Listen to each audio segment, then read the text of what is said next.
Hi guys, என்ன மாதிரி மாம்ஸுங்க எல்லாம் இதில் பார்த்துட்டு இருந்தீங்கன்னா எனக்கு கமெண்ட் பண்ணுங்கள். ஸோ எனக்கு என்னென்னா டெய்லி ரொட்டீன் வந்து என்னுடைய சன்னை பார்த்துக்கிறது, அவனுக்கு சாப்பாடு ஊட்டுறது, அவனை குளிக்க வைக்கிறது, அவனை ஃபுல்லாக கேர் பண்ணிக்கிறது தான் என்னுடைய ஜாப். ஸோ மனசுக்கும் ரொம்ப கஷ்டமாக இருக்குது. வெளியில் எங்கேயுமே போகிறதில்ல, வீட்டில் தான். ஹஸ்பண்டும் அந்த அளவுக்கு அன்பு காட்டுறதில்ல. ஸோ வந்து எல்லாமே எனக்கு ரொம்ப ஸ்ட்ரெஸ்ஸாக இருக்குது. இப்படி இருக்கிறப்போ நான் யோசித்து என்ன பண்ணுறதுன்னு நினச்சி நிறைய நாள் தூங்காமல் இருந்தது உண்டு. எனக்கு ஆறுதல் சொல்கிறதுக்கு கூட ஒருத்தர் கிடையாது. ஸோ எல்லாம் கைவிட்ட நிலையில் என்னுடைய மகன் மட்டும்தான் என் கூட இருக்கான். அவன் என்னை பார்த்து ஒரு சிரிப்பாக பாருங்க தூங்கி எழுந்திரிச்சு. அவ்வளோ க்யூட்டாக இருக்கும். நான் எவ்வளோ சோகமாக இருந்தாலும் அவன் ஒருத்தனுக்காக வாழணும்னு நினச்சிட்டு இந்த உசுரை கையில் பிடிச்சிட்ருக்கேன்.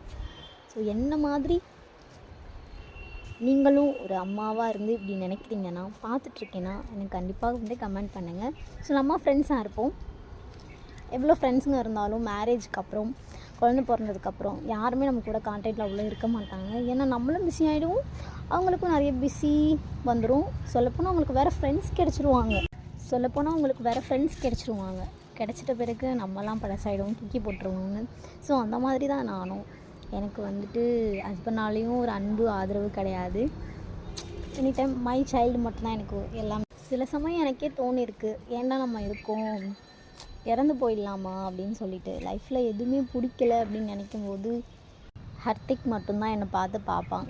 அம்மா நான் இருக்கேன் அப்படின்னு சொல்கிற மாதிரி. ஏன்னா அவனுக்கு தூங்கும் போதும் நான் இருக்கணும், தூங்கி எந்திரிச்சாலும் பார்க்கறதுக்கு நான் இருக்கணும், இல்லைனா ஒரே ஆர்ப்பாட்டம் பண்ணிடுவான். ஸோ வந்துட்டு என்ன மாதிரி அம்மாக்கெல்லாம் நிறைய பேர் பார்த்துட்ருப்பீங்க.